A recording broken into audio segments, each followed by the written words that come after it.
더불어민주당 나의 짝사랑이라고 썼는데요. 나의 짝사랑. 네, 그러니까 보시면 짝사랑 다음에 이제 퀘스천 마크가 있어요. 물음표가 있어서 짝사랑인지 아닌지는 아직 이제 모릅니다. 하여튼 저는 분명히 이제 사랑을 하고 있는데 더불어민주당이 이제 과연 나를 사랑하고 있는가? 이거에 대해서 지금 확인을 하고 있는 중인데 지금 열심히 구애를 하고 있고 일단 민주당을 사랑하는 이유에 대해서는 한 두 가지 정도를 들어볼 수 있을 것 같은데요.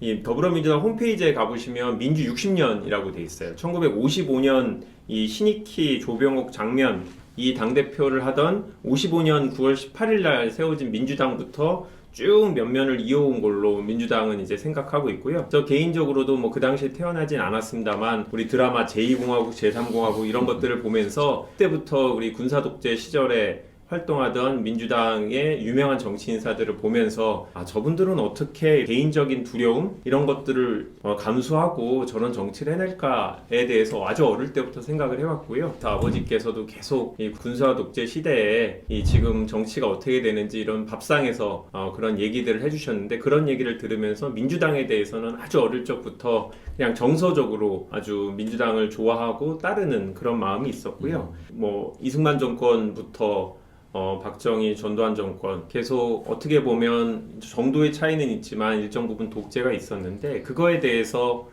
어떤 개인적인 손해를 감수하고 지금은 우리가 단순히 뭐 명예훼손으로 고소될지 몰라 고발될지 몰라 이 정도지만 옛날은 그게 아니라 경우에 따라서는 이제 영장도 없이 연행이 되고 고문도 받고 이런 어려움을 겪고 이 우리 민주주의를 지켜온 민주주의 투사인 선배들이 많은 이 정당이기 때문에 그 부분에 대해서 상당히 자랑스러워하고요. 지난 이제 민주당 당대표 선거 때 이해찬 당대표님을 좀 가까이서 이제 뵐 기회들이 있었는데 고문 후유증으로 되게 약간 몸이 불편하신 부분이 있어요. 그런 걸 보면서 정말 이 역사의 산 증인들이 아직까지 우리 당을 지키고 당의 지휘부로 있는 우리 민주당에 대해서는 되게 존경과 이제 사랑을 갖고 있고 법률적으로도 보더라도 이제 헌법이 마지막으로 개정돼서 지금의 민주주의를 달성해낸 게 87년 민주항쟁인데 그때의 주역이었던 선배들이 지금 우리 당의 주축이 돼 있고 이런 모습들을 보면서 이 민주당에 대해서는 개인적으로 상당히 이제 사랑하고 좋아하는데 단순히 역사만이 아니라 가치에 대해서도 이제 공감을 해야 된다라는 생각이 드는데요. 당을 선택할 때 저 개인적으로 좋아하긴 했지만 과연 역사만이 아니라 현재 그리고 앞으로의 미래에 대해서도 내가 민주당에 소속돼 있고 민주당을 지지하고 민주당의 당원이다 라는 부분을 부끄럽지 않게 얘기할 수 있냐라는 부분에 대해서 저는 확실하게 그럴 수 있다라고 말할 수 있고요.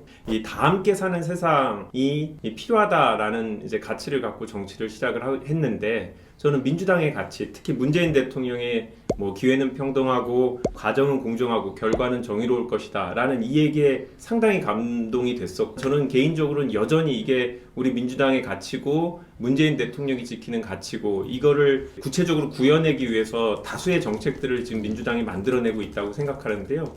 정책적인 측면에서도 미래에 우리 사회가 나아갈 방향을 제시하는 면에서도 민주당은 다른 어떤 당에 비해서도 뛰어난 모습을 보여주고 있다고 생각하고요.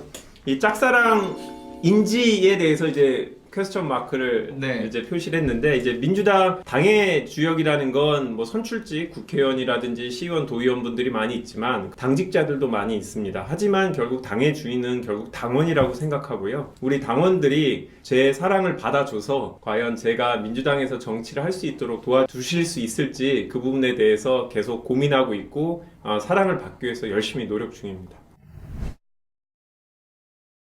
표현이 뭐 적절한지는 모르겠지만 개인적으로는 실제로 한일전 같은 느낌으로 준비를 하고 있어요. 왜냐하면 일본의 경제보복이 있었을 때 되게 의아했던 게 우리 내부에서 이 강제징용 근로자에 대해서 일본 이제 기업이 배상해야 된다라는 우리 대법원 판례에 대해서 그렇게 비판하는 분들이 많았어요. 근데 일반 국민들이 왜 이렇게 우리 대법원이 이런 문제를 야기시키느냐 이런 식으로 공격하는 걸 보면서 상당히 충격받았어요. 그 근본적인 문제는 청구권 협정, 그러니까 결국 일본이 우리나라를 이제 강제로 지배하면서 발생한 우리들의 피해에 대해서 국가가 어느 정도 일본한테 청구권을 행사하고 어떤 부분은 포기하고 이런 식으로 합의를 했던 건데 가장 근본적으로는 이 일제시대 이 강제적으로 한일 합방을 해서 불법적인 침탈을 일본이 오래 했다라는 이 근원적인 문제가 있는데 이 부분에 대해서는 애써 외면을 하고 청구권 협정의 문구가 어떻다느니 이미 합의를 해놓고 왜 딴소리를 하느니